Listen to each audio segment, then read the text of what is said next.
Jesus.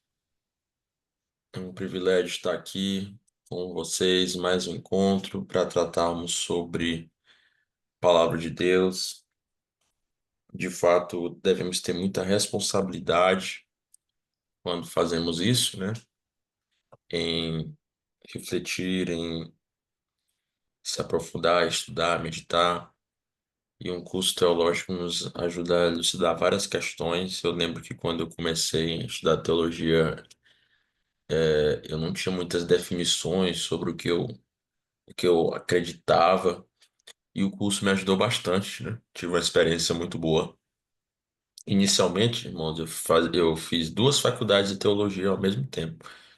Estudava na Universidade do Macedo Baturité, Ceará, online, e estudava no Seminário Beth Racan, aqui em São Luís, presencial. Uma tinha mais uma ênfase pentecostal e a outra era, não era confessional. E aquilo, naquele tempo, me ajudou muito a fazer uma leitura textos bíblicos, compreender melhor questões doutrinárias. E é muito importante a gente saber o que a gente crê, no que cremos, termos segurança diante disso, porque os dias são maus e muitos de nós nos depararemos aí com situações onde esse conhecimento será exigido, seja na liderança do departamento de juventude, com senhoras, no discipulado. Um discipulado é um desafio para quem trabalha isso na igreja, nesse departamento da igreja, porque é uma pessoa que anteriormente era do centro espírita, que era de uma religião de matriz africana, e então tudo isso tem várias preconcepções e você tem que trabalhar à luz do evangelho. E é bem importante a gente não perder isso de vista, tá bom? Ainda tratando aí do nosso encontro anterior, né? Onde nós pudemos ali falar um pouco melhor sobre o Evangelho de João, nós concluímos no encontro passado, fizemos o primeiro encontro uma abordagem teológica e o segundo encontro uma abordagem literária. O mesmo será aqui para as epístolas de João. Faremos uma abordagem literária e, aliás, uma abordagem teológica e logo em seguida uma abordagem literária.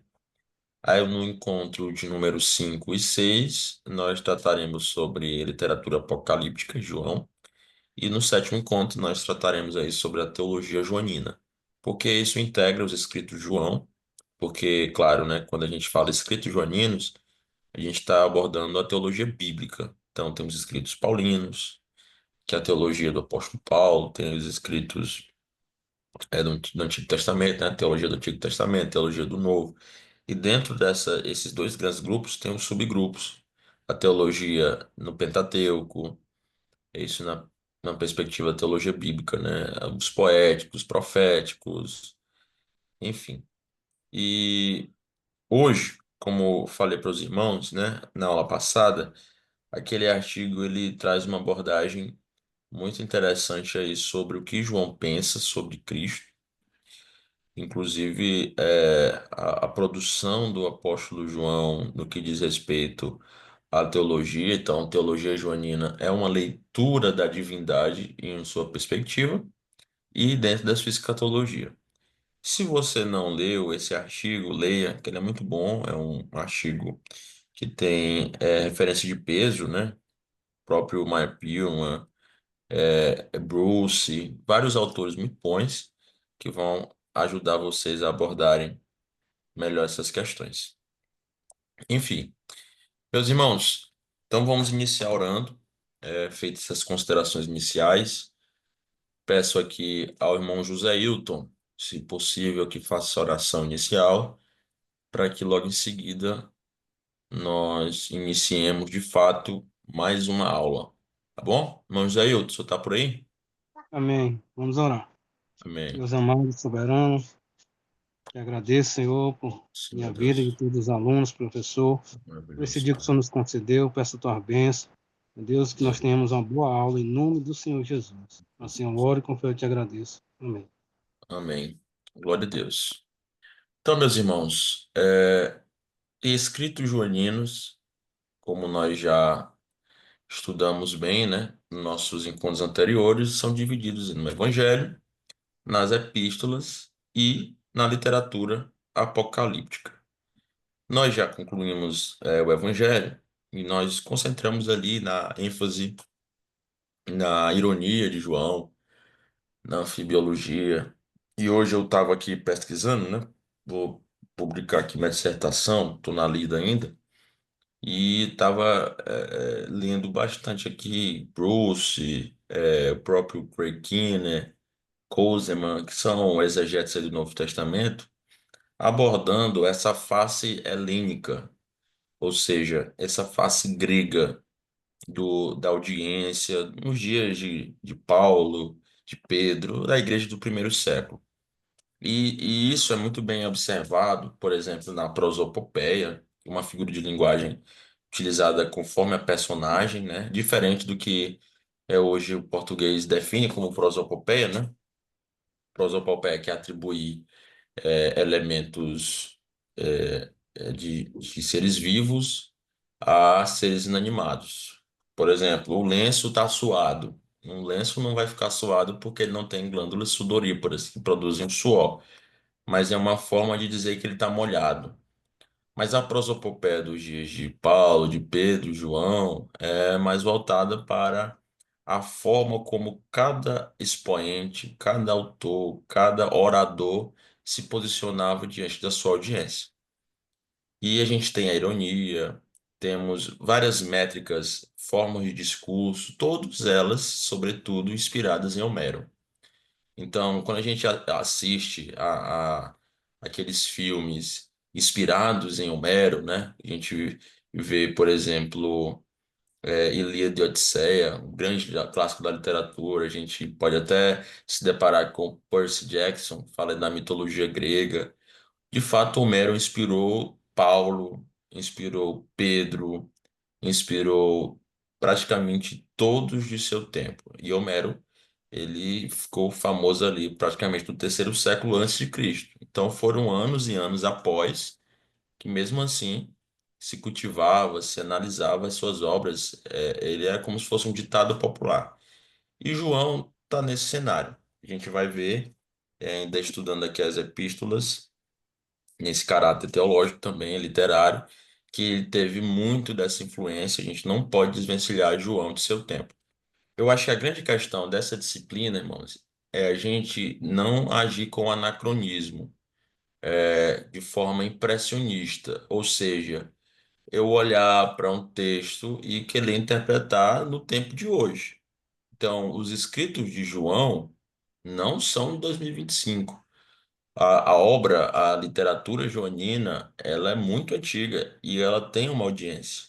Então, não são as minhas impressões sobre o texto, mas, sobretudo, o que o texto por si só quer nos falar. Então, a tarefa do exegeta, do teólogo, é essa.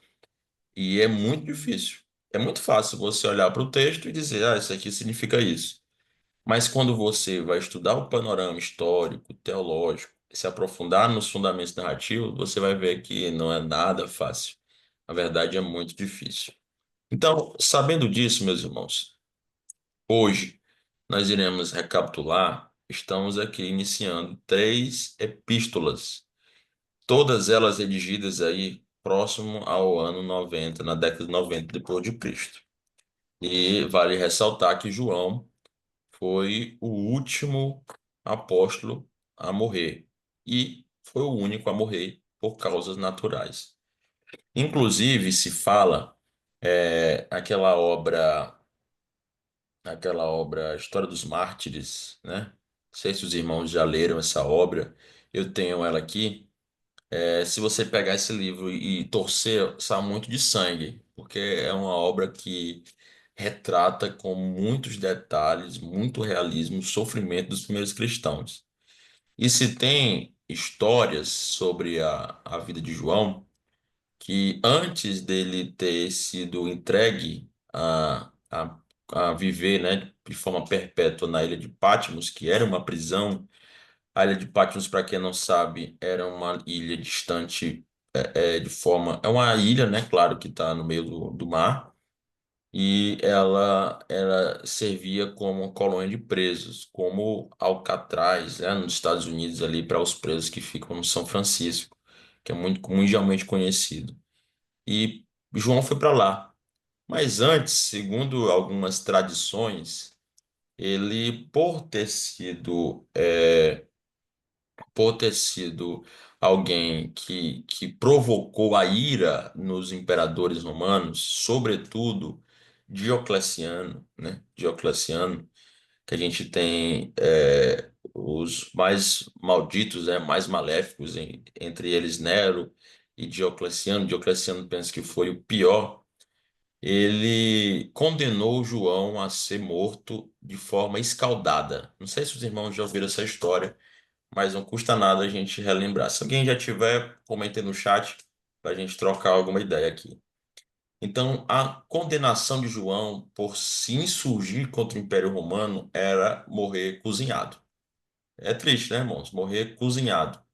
E isso é complicado. O irmão Lucas já ouviu falar um pouco sobre. Isso é complicado porque, irmão Lucas, todos aqueles que se insurgiam contra o Império Romano, eles eram taxados aí como insurgidores, né? Porque somente o imperador deveria ser adorado com o status de Deus. Mas João, ele, como os outros apóstolos, entendiam que só existe um único Deus verdadeiro, que é o nosso Senhor Jesus Cristo. E por essa razão ele foi condenado pelo crime de insubmissão, inclusive de blasfêmia. E diz a história, né? Diz a tradição que ele foi arremessado dentro de um caldeirão de azeite fervente, mas milagrosamente ele ficou dentro do caldeirão, irmãos, segundo a tradição. Ele sobreviveu. Imagina um caldeirão de azeite quente borbulhando. Aquilo ali é mais de 100 graus.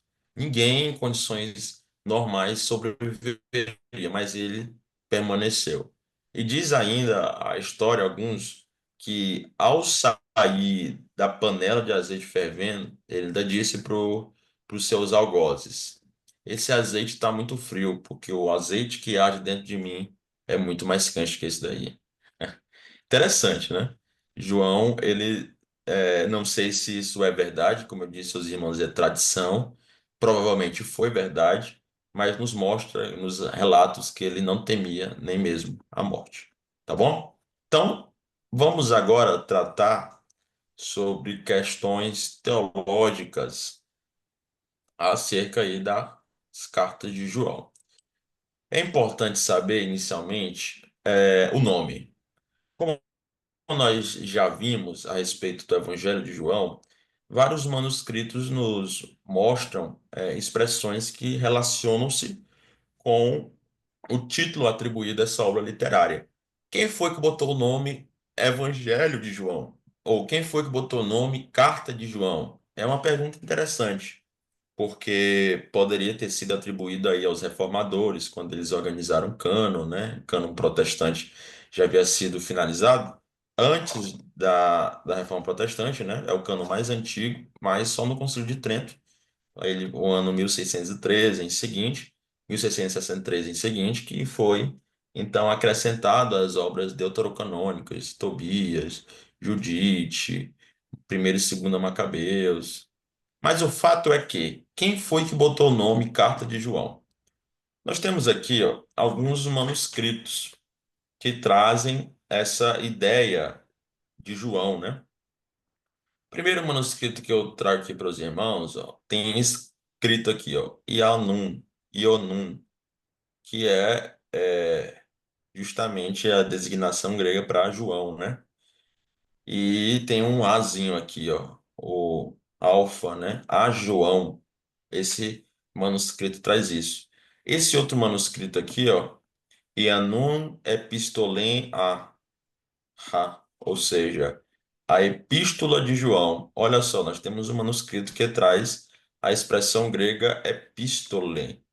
Inclusive não tem o mi aqui, que geralmente aparece epistolen. Vale ressaltar, irmãos, que a expressão epistolen ou epistolem, que nós traduzimos para o português epístola, era a bolsa na qual os pergaminhos eram transportados. Então, os pergaminhos eram a forma de comunicação naquele tempo. Não se tinha telefone, WhatsApp, Instagram, a internet, não. A forma de comunicação era através, de forma oral ou, para longa distância, através dos papiros.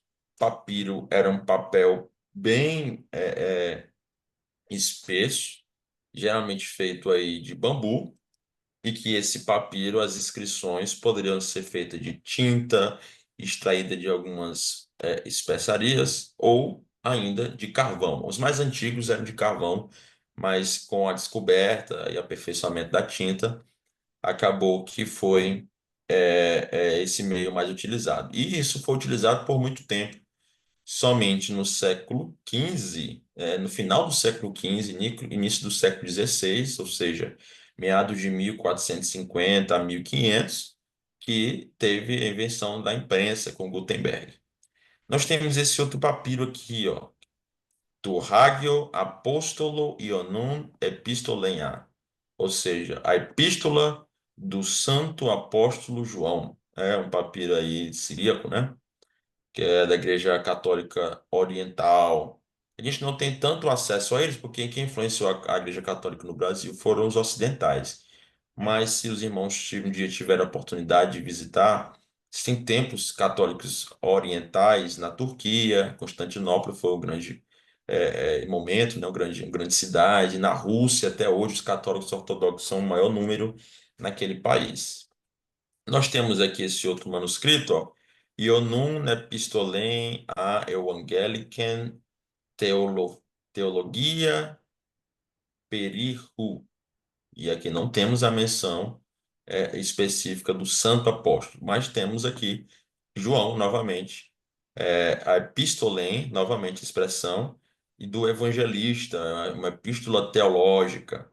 Por que eu apresento os papiros para os irmãos? Porque, irmãos, eu estou aqui com a Bíblia bonitinha aqui, ó, a Bíblia do Obreiro Aprovado, uma Bíblia que eu gosto bastante, nem tanto pelos estudos, porque ela tem poucos estudos, mas é porque é uma Bíblia que tem harpa, e às vezes tem que cantar o hino da harpa, algumas coisas assim que eu gosto nela. Mas quando você tem uma Bíblia dessa, toda prontinha, ela foi extraída de algum papiro. Algum desses documentos ela foi extraída. Quando a gente estuda a bibliologia, a gente vê os métodos de tradução. E tratando especificamente sobre as versões, tem método de tradução de papiros diferentes que foram utilizados para Almeida Corrigida Fiel, Almeida Revista e Corrigida, a Nova Almeida Atualizada. Então, os irmãos, eu estou aqui com a minha Almeida Revista e Corrigida. Quando eu abro aqui, ó, na primeira epístola de João, o que diz aqui a epígrafe, né, é Primeira Epístola Universal do Apóstolo João. Então, nesse manuscrito que foi extraído essas informações, um dos títulos utilizados era a Primeira Epístola Universal do Apóstolo João. Vejam que esse primeiro não tem essa descrição, nem o segundo, nem o siríaco. Então, varia aí, de manuscrito para manuscrito. Por isso que é bom a gente ir na fonte, porque na fonte não tem erro, tá bom? Temos esse outro manuscrito aqui, ó, que é Riu Euagelistou Epístolem a Grafei apo Efeso. Então a gente vê uma descrição melhor da expressão do evangelista, do próprio João, e aqui não temos uma descrição específica de que João foi o escritor, mas fala bem mais tratando sobre a evangelização, a epístola propriamente e as suas descrições.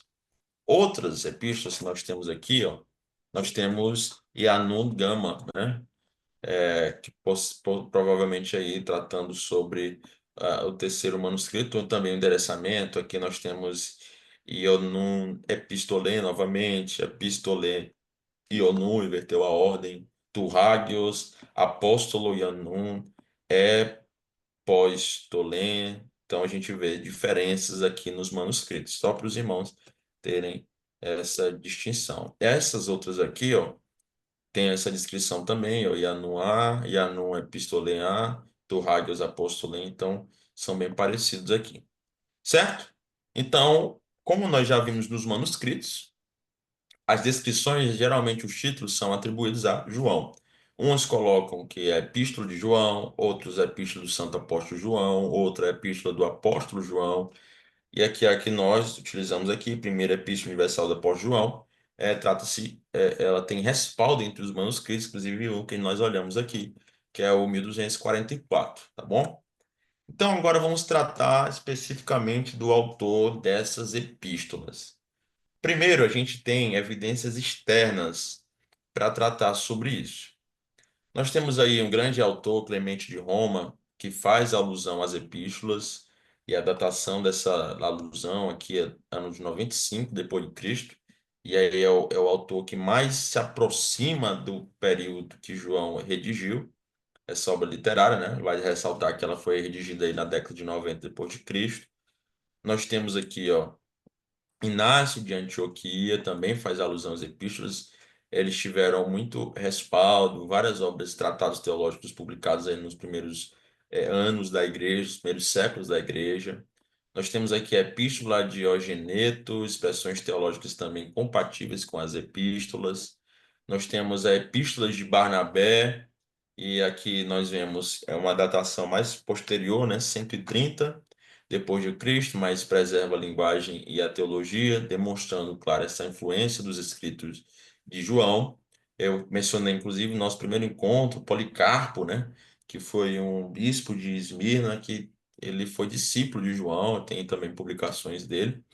Nós temos aqui a segunda epístola de Clemente, utilizando aí expressões tipicamente joaninas e da sua epístola. Nós vemos aí o pastor de Hermas, que ele tá, a gente vê nas suas obras a manifestação da influência teológica. Todas essas obras, irmãos, elas integram o grupo da patrística. A patrística, ela tem um lugar de destaque dentro da história da igreja, porque são os primeiros escritos, os escritos dos pais da igreja. Então, como são escritos antigos, é importante olhar na fonte se tinha alguma menção a 1 João, como nós vemos, como nós já vimos. João é uma personagem que existiu, nós não estamos inventando João, não se perdeu no tempo, nós temos inclusive evidências externas. Como eu mencionei aos irmãos, nós temos aqui Policarpo, ele faz extensas alusões ao texto das epístolas, muito conhecido aí entre os pais da igreja. Justino Marte também faz uso da teologia e vocabulário de 1 João. Vale ressaltar que Justino Marte atuou ali no norte da África, foi um bispo antigo e que produziu muito dentre os pais apologistas. Produziu textos aí combatendo os primeiros falsos ensinos da igreja e foi um grande defensor. Nós temos Irineu de Lyon. De fato, Lyon aqui é no sul da França e Lyon foi uma cidade muito muito importante para a construção histórica do que nós conhecemos das escrituras, da literatura. E aqui nós vemos Irineu citando também o conteúdo das cartas. Dentro do cânon muratoriano, que é importante saber o cânon muratoriano, que foi um dos cânones mais antigos da igreja. Inclusive, nele, que é datado aqui de 200 depois de Cristo, tem uma lista e cita-se primeira e segunda João. É o cânon muratoriano, ele foi muito importante para chegarmos no cânon que nós temos hoje aqui, que é composto pelos livros que os irmãos conhecem. Temos Tertuliano, citando aí 1 João, de 40 a 50 vezes, e ele também atribuía a autoria dessa epístola, dessa carta, o apóstolo João. Nós temos também Clemente de Alexandria, citou 1 João como epístola maior. Nessa obra aqui, Estromata. Se os irmãos quiserem, né, basta copiar essa expressão estromata e colocar o número do volume da obra que você tem acesso na Biblioteca Digital Universal. Esses textos da Antiguidade Clássica, esses textos até do início da Idade Média, eles têm acervo digital gratuito disponível para quem quiser. Geralmente está no inglês, mas os irmãos podem traduzir para o português. E aí, Clemente também menciona até mesmo a possibilidade de haver uma outra epístola, né, para tratar sobre o tema. Isso é muito importante para a gente ver que existem evidências externas que, de fato, a autoria da epístola, além dos manuscritos, atribui o título a João, outros autores históricos como nós vimos aqui, ó, Clemente de Roma, Inácio de Antioquia, Barnabé, outro Clemente, Policarpo, Justino Mártir. Então, várias fontes confiam que essa epístola é real e, além dela ser real, é atribuída a João. Além disso, nós temos aí evidências internas, ou seja, dentro da própria obra literária, das obras literárias, primeiro, segundo e terceiro João, nós vemos aí também evidências de que essa epístola, ela de fato pertence ao evangelista, ao apóstolo João. Inclusive aqui, nos primeiros versículos da epístola, o autor apresenta-se como alguém que fora testemunha ocular da pessoa de Cristo. Como ele mesmo diz aqui, ó, se você puder acompanhar, 1 João, capítulo 1, versículo 1 diz assim, ó: o que era desde o princípio, e o que vimos com os nossos olhos, o que temos contemplado, as nossas mãos tocaram a palavra da vida, ou seja, aquilo que vimos com os nossos próprios olhos. Então, ele foi uma testemunha ocular, ele presenciou. Está no grupo das cartas gerais, inclusive a primeira epístola está posicionada na quarta posição, é a quarta epístola ou carta geral, mas é uma obra literária que a testemunha ocular, quem está escrevendo foi alguém que viu a Cristo. E ele recebeu de primeira mão os ensinamentos provenientes aí do próprio Cristo. Como diz o versículo 3: o que vimos e ouvimos, isso vos anunciamos, para que também tenhais comunhão conosco. Então, o que vimos e ouvimos, de primeira mão, de forma clara, nós tivemos contato. O próprio versículo João 14 também trata, né? O Evangelho a gente trata sobre isso. E 19:35 também, ao falar sobre a quantidade de relatos, se ele compilasse tudo em uma obra literária, não teria livro no mundo que coubesse a quantidade de informações. Nós vemos também, irmãos, que esse mesmo apóstolo João, ele era conhecido pelos seus leitores, e aqui nós temos outra evidência interna para defender a autoria dessa epístola. E aqui nós vemos nas exortações, essa forma como João ele se comunica com a sua audiência de forma carinhosa, sempre utilizando a expressão filhinhos, filhinhos, filhinhos. Então, é uma expressão de familiaridade, a gente vê com muita ênfase isso na primeira epístola, na segunda, na terceira epístola. Além disso, ele conhecia os problemas da igreja que ele estava aconselhando, e o principal ponto aqui é que uma igreja que estava diante de problemas sérios, né, relacionados aí aos falsos ensinos, o gnosticismo estava se expandindo de forma muito rápida. E o gnosticismo, vale ressaltar que essa vertente, né, essa crença, essa ideia de que a matéria é corrupta, a matéria é má, portanto a matéria é condenável, e que nós é um sentimento de escapismo, né? De sair desse corpo, de sair dessa realidade para uma realidade espiritual, mas isso negligenciava também que o corpo é o templo e morada do Espírito Santo de Deus, e por essa razão deveria ser preservado também, uma forma de adorarmos a Deus através do nosso corpo.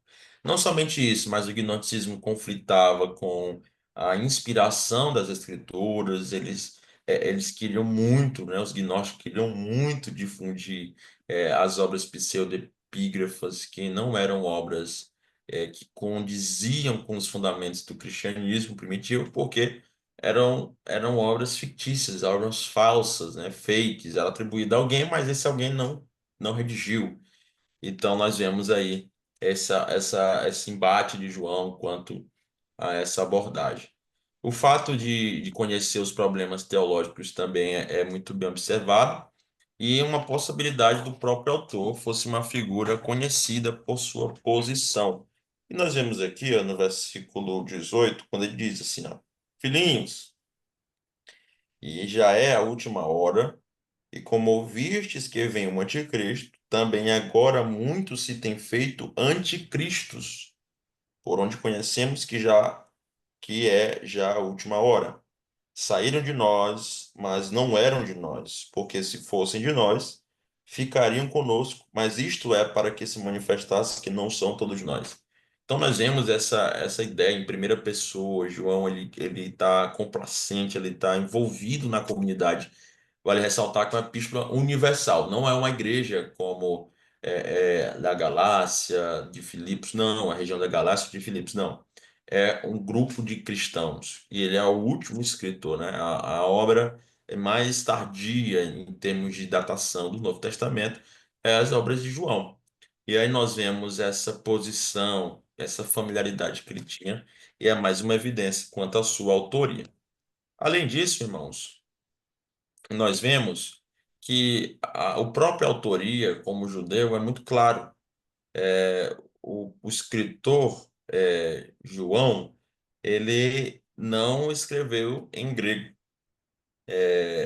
Na verdade, desculpa, o autor, João, escreveu em grego, mas mesmo assim as suas impressões sobre a literatura, sobre o pensamento de várias questões quanto à comunidade, quanto ao amor, demonstram a partir dessa cosmovisão, desse estilismo hebraico, desse paralelismo que ele teve uma influência semítica. Como nós vemos em Lucas, em várias ocasiões, a forma de redigir, aí a gente tem que comparar textos, né? Não tem como, a crítica textual dá trabalho. Mas, de uma forma geral, demonstra-se na literatura das epístolas um jargão, uma forma de falar semítico. É como se hoje nós estivéssemos lendo um livro e a gente visse expressões como macacos me mordam.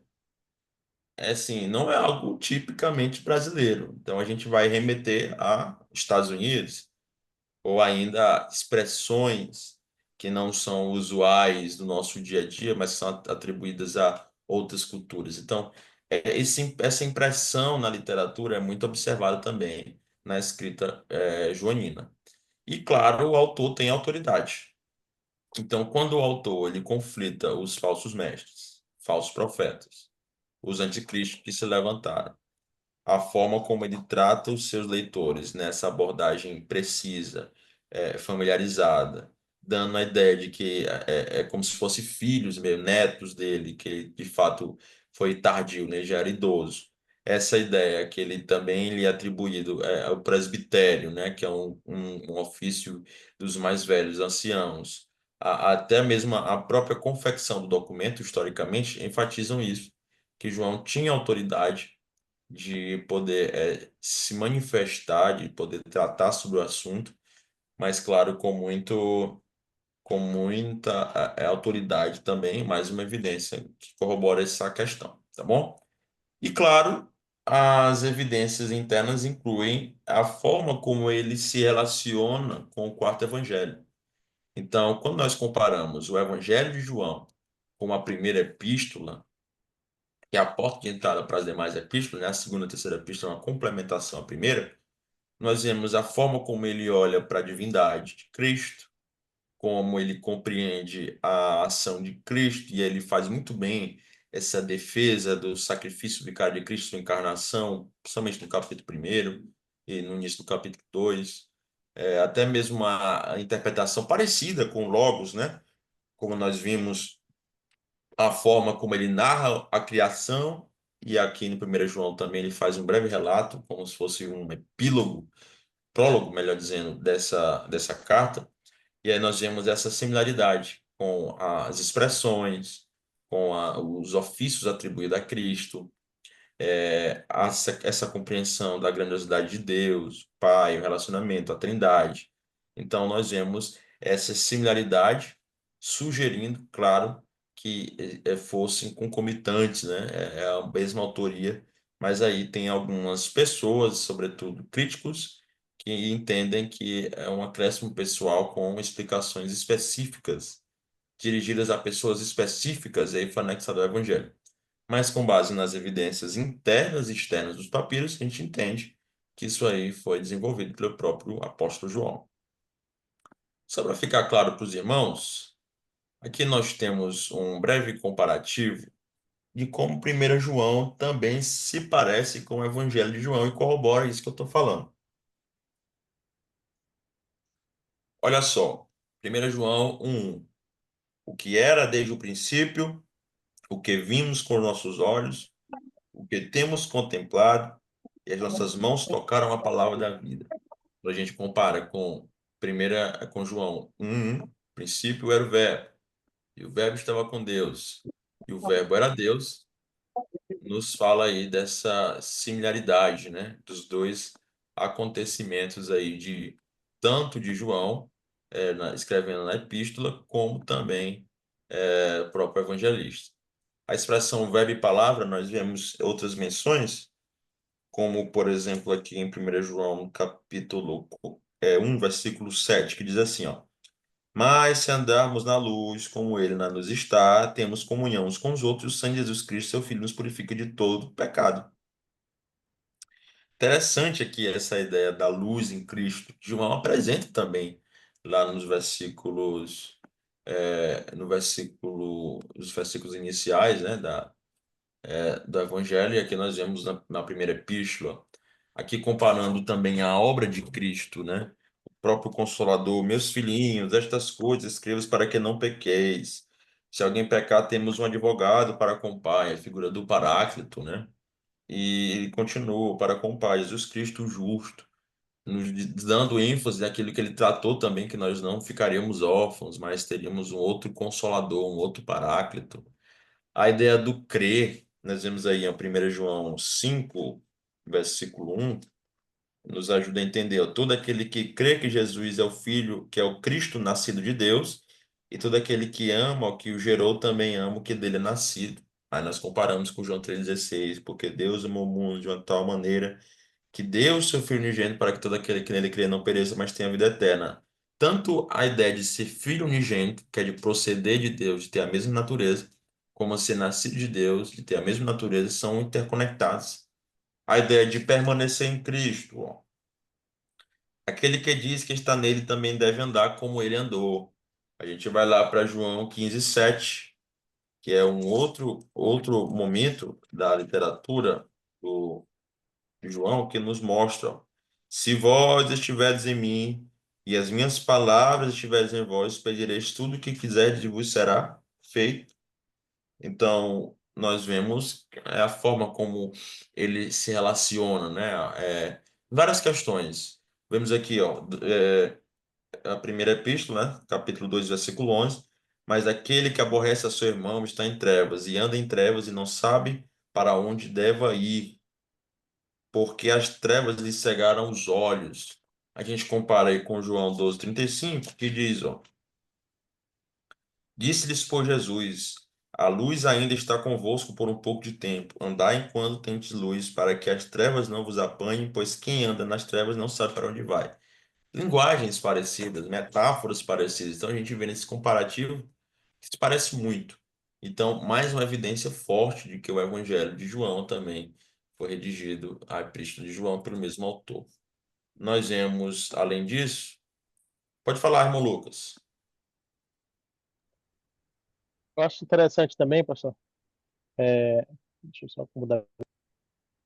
Acho interessante também que no Evangelho de João, uma coincidência que eu acho muito bonita, na verdade, o Evangelho Sim, de João, que fala de Jesus, né, mostrando as boas novas, vai falar em João 3,16 que Deus amou o mundo de tal maneira. E na epístola, que é a carta para nós sabermos como nós devemos nos portar, lá em 1 João 3,16, também vai falar algo bem, bem bacana sobre o amor. E vai falar que conhecemos o amor nisto, aquele que deu sua vida, aquele que ele deu sua vida por nós, nós devemos dar a vida por nossos irmãos, né? No Evangelho de João ele fala o que Jesus fez e na Epístola ele fala o que nós devemos fazer da mesma forma e combinou o 3,16 nos dois. perfeito, perfeito. E até o capítulo, versículo, né? Parece que ele sabia que ia ser dividido e não vou colocar aqui para dar certinho. É, é verdade. A gente vê muito essa ideia, né? Como ele aplica isso à realidade da igreja universal, né? A igreja de todos os crentes, incluindo nós hoje. E nós temos essas semelhanças muito grandes, e aí acredito que fica irrefutável, né? A autoria mesmo a gente atribui a João com base em todas essas evidências internas e externas. E claro, né? A própria expressão de que ele fala que o próprio nós só amamos a Deus porque ele nos amou primeiro, falando aí sobre a obra da regeneração, da redenção, muito bem observado também na, na obra ali do Evangelho, né, tratando aí sobre a missão de Cristo para salvar, como sendo o próprio Deus encarnado. E, enfim, a gente tem várias evidências, né? Até o próprio fato da regeneração, nós vemos aqui, por exemplo, em 1 João, capítulo 1, versículo 13,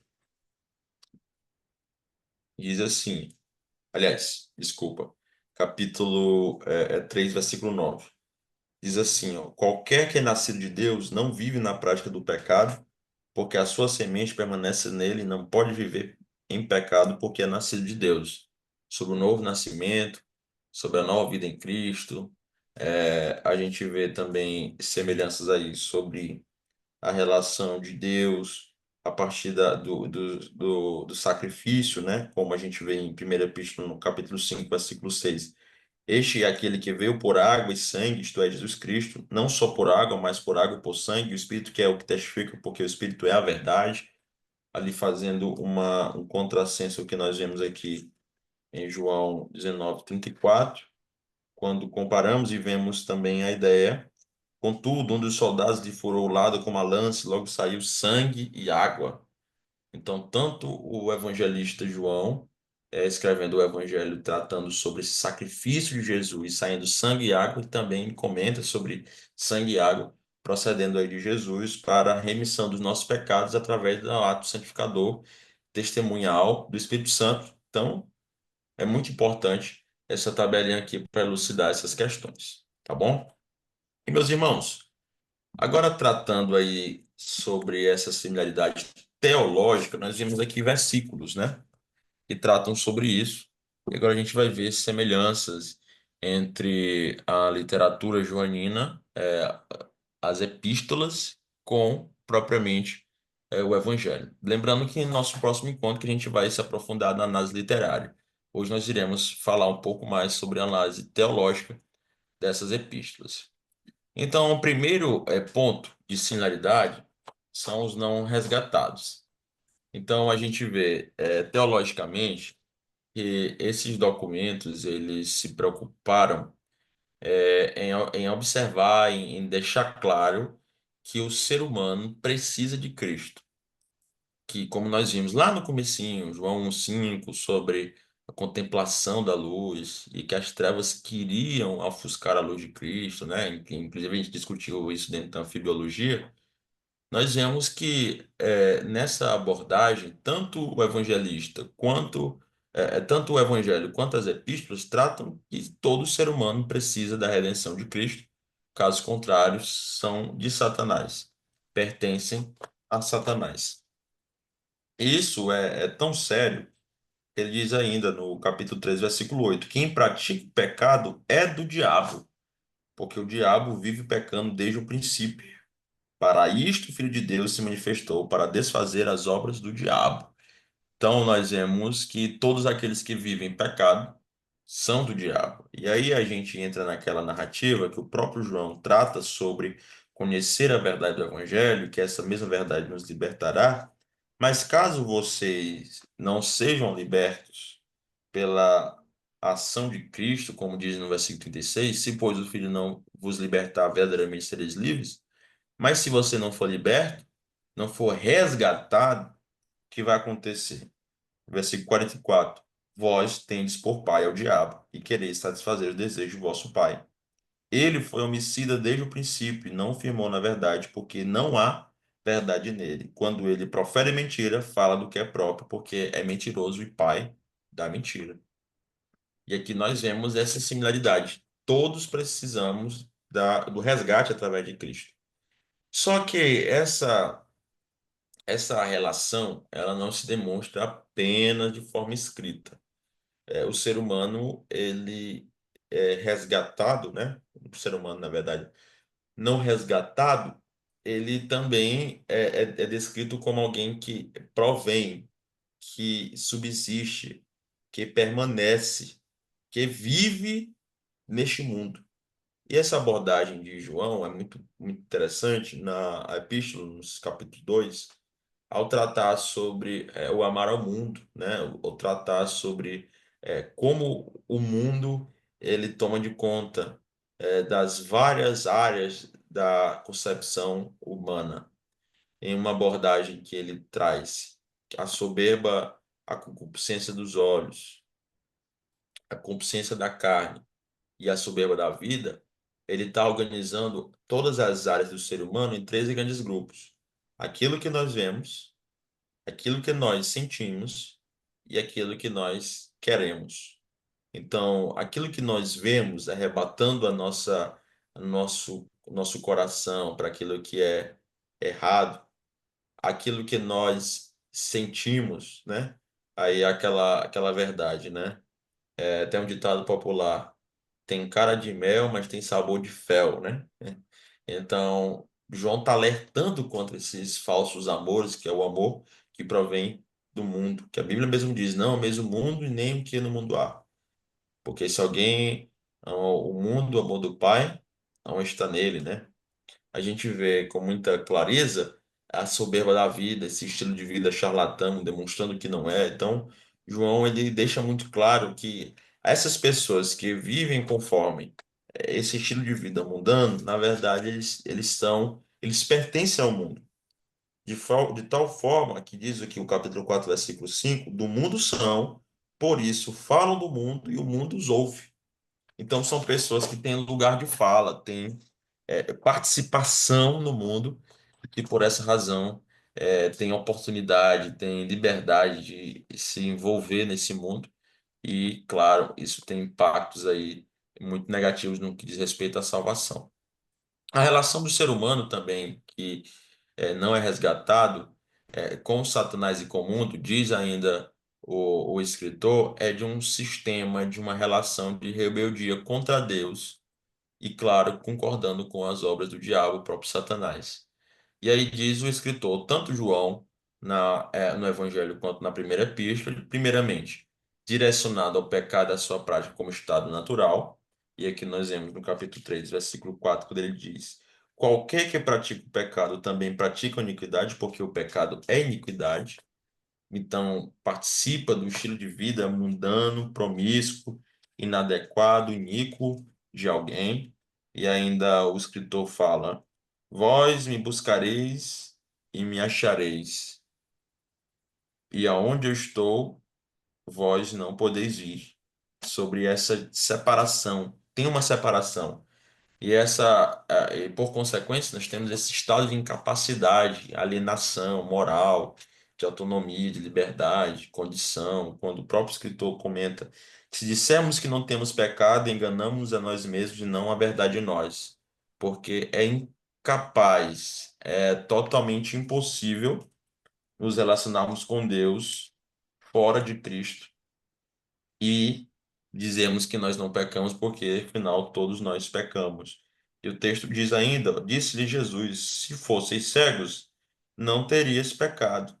Mas, como agora dizeis, vemos, por isso o vosso pecado permanece. Ou seja, olha que Jesus está falando aqui para esse grupo. Jesus está tratando com muita veemência os que são da sinagoga, falando que eles não se achavam cegos, mas eles eram cegos. Da mesma forma como João retrata a mesma mensagem, dizendo: se vocês não pecaram, vocês já cometeram pecado. Então, é uma ideia de incapacidade e mostra-nos mais uma ideia de alienação do que propriamente de racionalidade. Interessante pensar sobre isso também. Nós vemos essa relação de prática do pecado muito intensa que João traz a ideia de que a humanidade em seu estado natural está diretamente associada ao pecado. É impossível alguém fora de Deus não pecar, é impossível dizer que não pecou. João bate muito nessa tecla e faz uma descrição também nos ensinamentos de Jesus, nos evangelhos. Assim, existe também a existência do ser humano fadada a uma esfera de aversão, de rejeição, alienação a Deus. E aqui o autor desses documentos ele chama de trevas, de escuridão, tratando desse momento, dessa separação de Deus. Não é o caso que o homem nesse estado, o próprio escritor João, no capítulo 3 versículo 14, diz: nós sabemos que passamos da morte para a vida, porque amamos os irmãos. Quem não ama seu irmão permanece na morte. Ou seja, quem vive uma vida de pecado, inclusive afetando até a relação fraterna, está morto, está sem vida. E nós olhamos lá em João capítulo 5, versículo 25, que diz o seguinte, ó. O próprio escritor, tratando sobre o tema, diz: em verdade vos digo que vem a hora, e agora é, em que os mortos ouvirão a voz do Filho de Deus, e os que ouvirem viverão. Ou seja, pessoas estavam vivas, mas a morte aqui, tratando do destino final, eterno, condenação. Então vemos essa similaridade, tanto na epístola quanto no evangelho, tratando que todos nós precisamos ser resgatados, redimidos por Cristo. E ainda, na verdade, todos nós não fomos resgatados e por isso precisamos de Cristo. E aí nós vemos já a ênfase também recaindo sobre o resgate divino. Então, é fundamental vermos aqui, notarmos que essa visão do autor sobre a humanidade, pesada e pesada, claro, ele defende essa perspectiva. A humanidade, ela precisa do resgate de Deus, e ambos nós vemos que, tanto no Evangelho quanto na Epístola, toda essa ação de Deus para com o homem é baseada no amor, e o amor não é uma característica de Deus, o amor não é um adjetivo para Deus, o amor é a essência de Deus, como nós vemos lá no capítulo 3 versículo 8. O amor integra a própria essência de Deus, e por essa razão, melhor dizendo, no capítulo 4 versículo 8. Por essa razão, nós vemos que o fundamento de toda a obra de Cristo, toda a obra de Deus, uma redenção do ser humano, é baseado no amor. E essa manifestação, ela é muito bem materializada com a manifestação do amor de Deus em Cristo Jesus, como nós vemos lá no capítulo 4 versículo 9 da primeira epístola. Nisto se manifestou o amor de Deus para conosco, que Deus enviou seu Filho unigênito ao mundo para que por ele vivamos. Nós estávamos sem vida, estávamos mortos, mas houve o resgate divino e esse resgate se deu através da ação amorosa de Deus, o Pai, definida e demonstrada aí no amor. E esse que é o enviado da parte de Deus é descrito como alguém que existe antes de todas as coisas, tanto no 1 João 1 quanto no Evangelho de João, capítulo 1, versículo 1.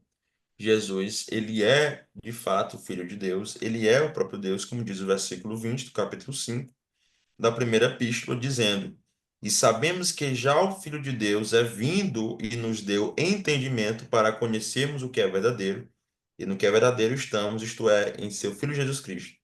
Este é o verdadeiro Deus e a vida eterna. Ou seja, como ele o faz no Evangelho, aplicando, né, trazendo a ideia da Trindade, da união entre o Pai e o Filho, como sendo a mesma essência, como sendo Deus, ele conclui também a primeira epístola atribuindo a Jesus também o status de ser verdadeiramente Deus, o verdadeiro Deus. Bom, e ainda nós vemos que ser antes de todas as coisas, o verdadeiro Deus e de verdadeiro Deus com Deus, Jesus, ele encarnou-se. E essa verdade, ela também é anunciada em João 4:2. Diz assim, ó: Nisto conhecereis do Espírito de Deus. Todo espírito que confessa que Jesus Cristo veio em carne é de Deus. Ou seja, a encarnação de Cristo é uma doutrina que tanto no Evangelho quanto na Epístola são muito bem trabalhadas. Nós vemos aí, primeiro, por exemplo, em João 14, a manifestação do Cristo encarnado, entre nós também outra ênfase. E Jesus Cristo é outro, em outro momento, ele é ressaltado, registrado como alguém que existe desde sempre. Ele coexiste com Deus, e esse mesmo Deus que ele se encarnou, o próprio Cristo, ofereceu sua vida em resgate, a obra da redenção por todos nós, seres humanos, como foi o texto que o irmão Lucas mencionou, 1 João 3,16, e João capítulo 10:11, como bom pastor, da sua vida pelas suas ovelhas. Nós vemos aí em várias ocasiões ao dualismo entre os falsos mestres, como nós vemos em 1 João capítulo 2, capítulo 4, sobretudo, e nós vemos no capítulo 10 de João, o Evangelho, tratando também da diferença entre os falsos mestres, os mercenários, atribuindo ali aos fariseus, no lugar do verdadeiro pai, do verdadeiro mestre, do verdadeiro pastor, que é o nosso Cristo. Bom, e aqui nós vemos que Jesus, com o seu sacrifício, ele comprova para Deus o nosso amor, mas ele comprava, perdão, ele comprava para Deus cada um de nós no seu sacrifício, ao passo também que ele tira o pecado de toda a humanidade, né? Pelo seu sacrifício, nós vemos, e bem sabeis que ele se manifestou, diz da primeira Epístola, capítulo 3, versículo 5, para tirar os nossos pecados, e nele não há pecado. Assim como nós vemos a descrição de João Batista a Jesus, dizendo: esse não é mais o que cobre pecado, porque a ideia de oferta no Antigo Testamento, todo o sacrifício, corban, era coberta de pecado, cobertura de pecado. Mas quando a gente olha para Cristo sendo apresentado, João Batista, o último profeta nos modos veterotestamentários, revela então uma divindade de Cristo, diz: esse não é mais o que cobre pecados, mas ele tira pecados do mundo. A mesma coisa na epístola, nós vemos a mesma menção. Jesus tira pecados, e ele tira pecado, sobretudo, por causa da sua manifestação, porque nele também não há pecado. E toda essa ação divina, nós só a conhecemos por intermédio de Cristo. E através dele, anunciaram em toda parte como tendo sido visto e ouvido. Certo? Meus irmãos, nós vemos nesses documentos, nós vemos nessas descrições que todos testemunharam acerca de Cristo, né? E essa a Epístola de João, a gente fazendo essa leitura complementar, e é importante quando você estiver pregando João, comparar também com a Epístola, porque são literaturas quase que congêneres, a gente vê que a testemunha, a proclamação do próprio Cristo como sendo Deus é enfatizada tanto pelas testemunhas oculares, pelos milagres, prodígios e maravilhas, mas também pelo próprio Deus e pelo próprio Espírito. E aí nós vemos o próprio Deus enviando o seu Filho Jesus para perdão dos nossos pecados, testificando aí a sua ação de reconciliação, de resgate. A oferta de resgate era oferecida e qualquer que receber o presente gracioso de Deus também pode ser aceito. E essa aceitação é para testemunhar os apóstolos. Nós vemos isso no capítulo 5, versículo 9, quando o texto diz aqui na primeira epístola: se recebemos o testemunho dos homens, o testemunho de Deus é maior, porque o testemunho de Deus é este, que ele, seu Filho, testificou.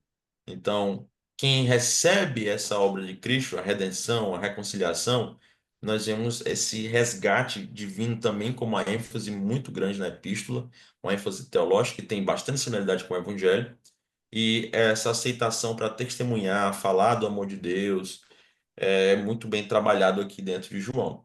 A resposta apropriada, claro, a essa aceitação é a fé e a confissão, como nós vemos aqui no capítulo 4, versículo 3 e 4. O 4, por exemplo: Filhinho, eu sou de Deus e já os tenho vencido, porque é maior o que está em vós do que o que está no mundo. Uma descrição muito parecida com aquilo que Cristo fala: maior aquele que está convosco do que o que está no mundo.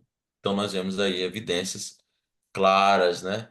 E tudo isso enfatizando a recepção de Cristo como sendo nosso Senhor, nosso Salvador, participando então das bênçãos dele. Nós somos nascidos nele. Então, eu percebo que essa é a ênfase da primeira epístola, em comparação com o Evangelho de João, em uma abordagem teológica. E também nós vemos em termos de similaridade, nosso primeiro ponto foi o não sermos é, não sermos dignos, né? A segunda ênfase é a ideia da reconciliação com Deus, e a terceira ênfase é a vida cristã. Então, nós vemos especificamente aqui nessa similaridade narrativa entre tanto a epístola quanto o evangelho, a ideia, irmãos, de termos orientações quanto à ética cristã. Eu penso que a epístola de João, junto com Tiago, essas duas universais, elas trazem muitas orientações sobre a ética, como devemos nos relacionar com os nossos pares, com os nossos irmãos, a forma como nós devemos enfatizar, realçar isso na comunidade. E os cristãos que são de Deus de verdade, eles têm o dever de seguir os ensinamentos do nosso Senhor, como diz aqui no versículo 3, capítulo 3, versículo 19. E nisto conhecemos que somos da verdade, diante dele asseguramos nosso coração. Então, proclamam, agem na verdade. Essa ideia da verdade é muito bem estabelecida aqui, o versículo 3, o capítulo 3, versículo 10. Nisto nos são manifestos filhos de Deus, filhos do diabo. Qualquer que não pratica a justiça e não ama seu irmão não é de Deus. E aqui nós vemos essa ênfase, né, da prática da verdade, viver na verdade, ser portador e praticante da verdade, receber o Espírito da verdade, como em João capítulo 5 versículo 6. Este é aquele que veio por água e sangue, como nós já vimos, a testemunha, a ênfase, a proclamação do próprio Espírito Santo, enfatizando essa obra de Cristo. O próprio Cristo habitando no cristão, em seu relacionamento com Deus. Nós vemos muito bem isso em 2:24, quando ele diz: Portanto, o que desde o princípio ouviste permaneça em vós. Se em vós permaneceu o que desde o princípio ouviste, também permanecereis no Filho e no Pai. Então, tendo esse relacionamento com Deus, essa ideia da vida cristã é muito bem trabalhada aqui. E claro, os cristãos devem se esforçar para viver em Deus. Como nós vemos aqui em João 8:31, o próprio texto diz, ó, Jesus dizia, pois, aos judeus que criam nele, se vós permaneceis na minha palavra, verdadeiramente vocês são os meus discípulos.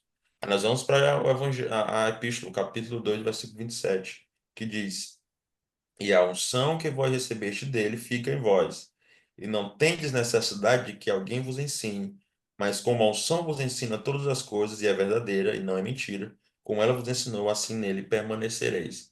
Então, nós vemos a ideia de permanecer, ser discípulo de Cristo, ter uma perseverança, buscar se esforçar, estar em Deus, estar em Cristo, buscar guardar a palavra de Cristo, mesmo que sejamos odiados pelo mundo, como diz aqui o versículo 3, capítulo 3, versículo 13. Meus irmãos, não vos maravilheis se o mundo vos aborrece, ou seja, não é para vocês ficarem espantados, o mundo vai vos aborrecer. Aí a gente compara com João 15:18 e a gente vê essa semelhança muito grande. Ó. Se o mundo vos aborrece, sabei que primeiro do que a vós me aborreceu a mim. Então, essa ideia da vida cristã, a ética cristã, em contrapartida ao mundo, que mesmo assim nós somos vencedores, a vitória da fé que vence o mundo, a alegria plena da salvação. Então, tudo isso são muito bem trabalhados aqui. E aqui, irmãos, as epístolas e o evangelho atribuído a João partilham os temas centrais do evangelho, seja na descrição dos não regenerados, da regeneração em Cristo, ou da vida cristã. E aqui abro um parênteses. São dois livros muito bons e eu trato aos irmãos como alguém que trabalha com discipulado. Todas as vezes que a gente vai iniciar um método indutivo de leitura bíblica, né, com os novos convertidos, já fiz curso, né, na Ivory Home, por exemplo, para a gente ver a melhor estratégia para evangelizar discipular. É muito recomendável iniciar pelo Evangelho de João quando você vai fazer o método de leitura indutivo da Bíblia. Ou seja, existem perguntas. O ser humano é pecador? Aí você lê um versículo bíblico, porque todos pecaram, destituídos foram da glória de Deus. Esse é o método de leitura indutivo da Bíblia. Você tem perguntas e as respostas se dão lendo textos bíblicos. Irmãos, o Evangelho de João é muito bom para discipular alguém. Se você quiser, não, eu só posso entregar um livro da Bíblia para uma pessoa que não conhece a Deus. Entrega o Evangelho de João. Irmãos, nós temos uma organização muito clara, muito coesa, muito bem estabelecida, como eu estou apresentando para os irmãos, de forma extensiva, sobre vida cristã, sobre a regeneração, sobre a reconciliação com o Pai, sobre a forma como o ser humano é corruptível, como ele não se relaciona com Deus. Nós estamos lendo versículo por versículo. Então, João é um evangelista do amor de Deus mesmo. E ele trata isso com muita ênfase, tanto na epístola quanto no evangelho. A gente está fazendo essa comparação e é muito importante quando você estiver evangelizando. Apresentar, se você tiver a oportunidade de apresentar um livro, apresente João. Apresente João, que é muito bom mesmo. Em outras palavras, diz aí nessa citação, o Evangelho e suas implicações são apresentadas com termos e temas muito similares, contudo, nenhum dos documentos atribuídos a João usa o termo Evangelho. Ao que parece, existe uma consciência a respeito da mensagem do Evangelho, mas a ausência de sua terminologia. Esse tipo de similaridade indica fortemente que o mesmo autor, ou a mesma escola, está por trás desses documentos. Então, como nós vimos, a expressão utilizada é a terminologia para atribuir essa mensagem a, especificamente aí a João.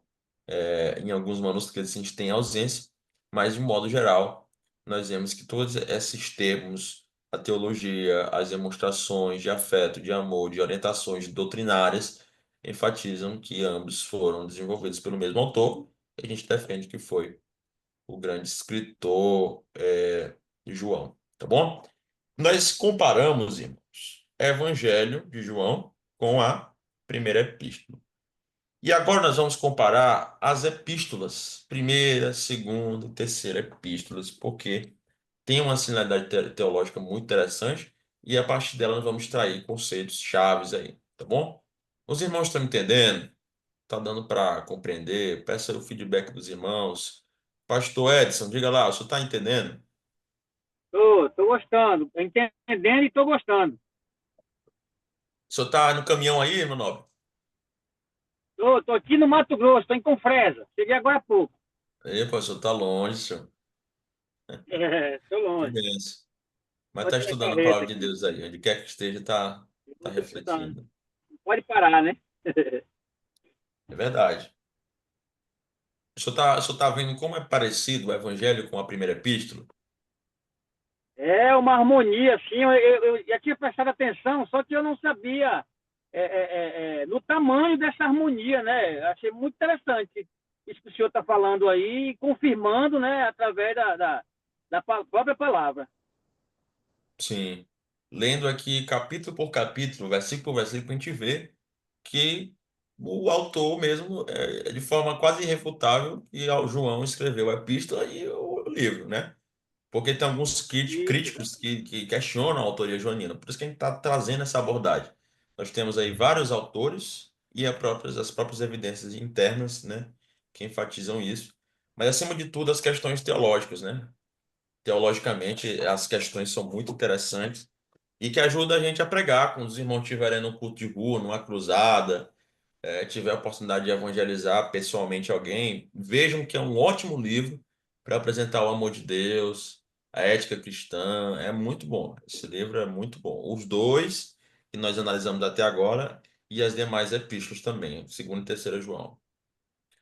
Então, qualquer coisa aí, o senhor pode intervir, pastor Edson. Fique à vontade aí, da mesma forma, irmã Leni, irmão Eudes, irmão Felipe Augusto, que às vezes a gente dá aula aqui, aí fica achando que eu estou sozinho aqui, isso. Não, não tá não, não tá sozinho não, viu? Tá certo, a gente está junto aqui. Então vamos lá, vamos continuar similaridade teológica agora entre as epístolas. Então, irmãos, nós já vimos aí extensivamente o Evangelho e 1 João. Agora vamos comparar 1 e 2 João. Nós temos aqui um autor que ele está em uma situação histórica igual. Ambos os livros são a mesma circunstância. Utiliza também a segunda epístola, né, para tratar especificamente, em ambos, na verdade, para tratar sobre alguns que se desvencilharam do rebanho de Cristo por conta do gnosticismo, e o gnosticismo acabou que conflitou com o que eles entendiam, que eles reconheciam de Cristo como sendo filho de Deus, porque eles não acreditavam na encarnação de algo que era imaterial, ou seja, espiritual. Eles tinham essa perspectiva, tanto é que é aquela grande frase atribuída a Platão, né, que o corpo é a prisão da alma. Essa ideia, ela teve muita força do gnosticismo, que eles diziam que o corpo é mau, que é o corpo que nos deixa fraco, é o corpo que nos limita. Mas como nós vimos, o corpo é bom e foi através do corpo que Deus encarnou e esteve entre nós. E esse foi um ponto de contato muito forte aí que muitos cristãos não entenderam. E além disso, os falsos mestres também são caracterizados como anticristos. Tanto na primeira epístola como na segunda epístola, nós vemos essas descrições do apóstolo João. E ele mesmo diz que o espírito do anticristo já estava atuando. Inclusive, o espírito do anticristo ainda está atuando até hoje, que são falsos mestres, pessoas que vivem em desconformidade com o evangelho, anunciando heresias. Então, João, ele taxa esse grupo como anticristos. são contrários à obra de Cristo. Aí Paulo fala em Filipenses 3, né? São inimigos da cruz de Cristo. Então, essa ênfase também no mandamento do amor é algo que é muito presente nas duas primeiras epístolas. Tanto em 1 João quanto em 2 João, o escritor João ele está muito alegre em ver seus filhos aí caminhando na verdade do Evangelho. No que diz respeito à 2ª e 3ª João, a gente vê em ambas que o evangelista ele ficou muito alegre em rever os seus filhos, né? A gente vê com detalhes isso na, na 2ª epístola, quando ele diz aqui, versículo 12: tendo muito que escrever-vos, não quis fazer com papel e tinta, mas espero ter convosco e falar de boca a boca, para que o nosso gozo seja cumprido.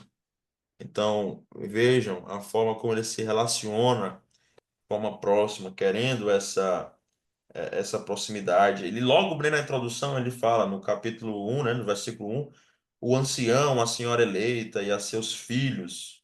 Ou seja, o ancião, que é João, escrevendo a senhora eleita, que é a igreja, e a seus filhos, ou seja, os membros da igreja, a expressão filhos aí, estarem todos juntos, amando a verdade, não somente João, mas todos que têm conhecido a verdade. Nós vemos essa saudação tanto na 2ª epístola, quanto na 3ª epístola, quando ele diz,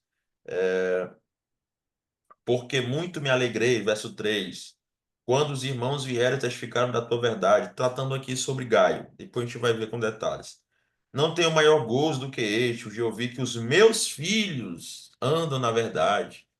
Então, João está falando aí como um vovô, né? Os meus filhos, aqueles que eu ganhei para Jesus, que eu discipulei, são os meus filhos, eles andam na verdade. Então, essas expressões são muito parecidas, incluindo aí essas declarações, expressando desejo em se encontrar pessoalmente, tanto no verso 12 da 2ª epístola, quanto também no verso 14 da 3ª epístola, quando diz: espero, porém, ver-te brevemente, falaremos de boca a boca. Então, é bem interessante essa similaridade. E essas semelhanças nos mostram até mesmo o tamanho das epístolas, né? 2ª e 3ª João são muito pequenas. Se o pastor Edson não tiver lido nenhum livro da Bíblia, basta ele ler aqui 2ª João, ele acaba. São só 13 versículos, é muito pequeno. Até o tamanho, né? Ele tem essa métrica que nos indica que são semelhantes, né? Ambos têm ali menos que 250 palavras, né? 2ª João tem 245 palavras e 1.126 letras. E 3ª João tem 219 palavras e 1.105 letras. Claro que isso aqui é nos textos originais, né? O papiro majoritário, não é no idioma português, porque ele tem diferença, né, na NTLH. A NTLH, irmãos, ela reduz toda a Bíblia, todas as palavras do vocabulário, em aproximadamente, salvo engano, 3 a 5 mil. Se você for para uma revista corrigida, aí tem uma diversidade aí de um vocabulário gigantesco, 15, 20 mil palavras, então difere bastante. E assim, até o tamanho certamente foi influenciado pelo tamanho do papiro, do papel que ele redigiu com tinta. Então, o tamanho padrão era algo em torno de 20 centímetros por 25, né? Quase o tamanho de uma folha A4. A gente vê aí Cartas do Egito, que tem aí uma citação, né? Próxima aí ao dia de João, ao dia de João, que traz essa dimensão, e aproximadamente 1.124 letras. E aí foi no limite, né? Ele escreveu como se ele tivesse pego uma folha aqui, escreveu toda a folha. É como se tivesse pegado aqui uma folha A4 aqui na impressora e escrevesse toda a folha, e a 2ª e 3ª epístola também foi isso. E Orígenes, citado aí por Eusébio de Cesareia, na História Eclesiástica, ele observou essa brevidade, esse tamanho das epístolas joaninas menores, chamando de algumas linhas. E ambas, as formas como ele se apresenta, né, a semelhança é muito clara, como as saudações de João, nos primeiros 4 versículos de cada carta, um representando a ideia dele sendo ancião, presbítero, afirmando ao seu destinatário, os quais eu amo verdadeiramente, abrindo o corpo da carta com as palavras muito me alegro. Então, nós vemos semelhanças aí intrínsecas. Além da introdução, da saudação da segunda e terceira de João, o encerramento também é muito parecido. Olha aí, ó, versículos 12 e 13 de 2 João. Embora tenha eu muitas coisas para vos escrever, não o quis fazer com papel e tinta, mas espero visitar-vos e falar face a face, para que o nosso gozo seja completo. Saúdam-te os filhos de tua irmã, a eleita. Aí, terceiro João, também prega aí aproximadamente, ó, 3 versículos, quase 2 versículos de 2 João, quase a mesma métrica. Tinha eu muitas coisas que te escrever. Olha só, muitas coisas para você escrever no versículo 12 de 2 João e no versículo 13 de 3 João, muitas coisas que te escreveu. Bem parecido. Mas não o quero fazer com tinta e pena. Aí ele só inverteu a ordem, né? Papel e tinta, agora botou tinta e pena. Muito parecido. Espero, porém, ver-te brevemente e falaremos face a face. Olha só, visitarmos e face a face, como escreveu lá no versículo 13 de 2 João. Muito parecido. Paz seja contigo, os amigos te saúdam. Saúda os amigos nominalmente. Ó. Saúda-te os filhos da tua irmã eleita. Então, olha a forma de encerramento, é muito parecido. Essas semelhanças nos dizem a favor de que ambas epístolas foram escritas pela mesma pessoa. E aqui nós tratamos como foi o próprio apóstolo João. E quão similar elas são, né? As estatísticas nos mostram que, para enfatizar essa ideia de responder essa pergunta da similaridade, comparando aí 2ª e 3ª João com 1ª João, observa-se que 70% das palavras significativas de 3ª João também estão lá em 1ª João e no Evangelho de João. Olha só, 70% das palavras de 3ª João estão em 1ª João e em João. E se for comparar com 2ª João, esse número sobe para 86%. Então é muito similar. É uma evidência muito clara que João foi o escritor desse escrito, né? E aí existem 74 pontos de semelhança entre 2ª e 3ª João e 1ª João. Então, se a gente fosse comparar as 3 epístolas entre si, são 74 pontos de semelhança e 54 pontos se compararmos 2ª e 3ª de João com o Evangelho. E claro, se a gente for concentrar no Evangelho, 80% estão em João, do capítulo 14 ao capítulo 17. Bem interessante isso aqui, para vermos quão similar são. Agora, também nós temos algumas informações que nos dizem a favor da dissimilaridade, ou seja, da diferença.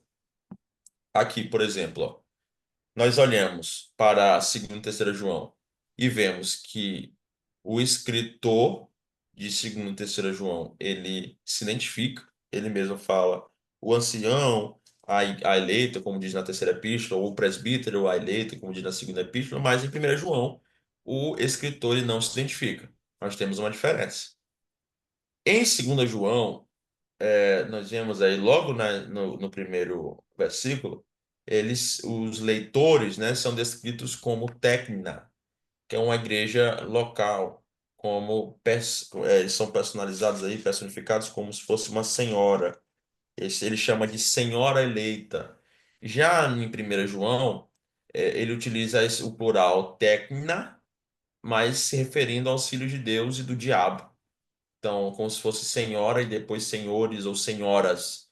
Então, essa expressão grega, ela foi de forma diferente utilizada, né? Técnica e tecnia, ou paidia. Então, nós vemos essa distinção quanto à, à, à forma como João se reporta à sua audiência da 2ª e 3ª epístola, comparando a 1ª epístola. O autor de 1ª João parece-nos, irmãos, que ele vivia entre aqueles a quem ele se dirigia, né? Os filhinhos, pequeninos. E aí nós já vemos na 2ª João que ele parece se reportar a uma igreja que está longe, em outro lugar, que ele ainda vai visitar. E aí tem essa diferença também na construção.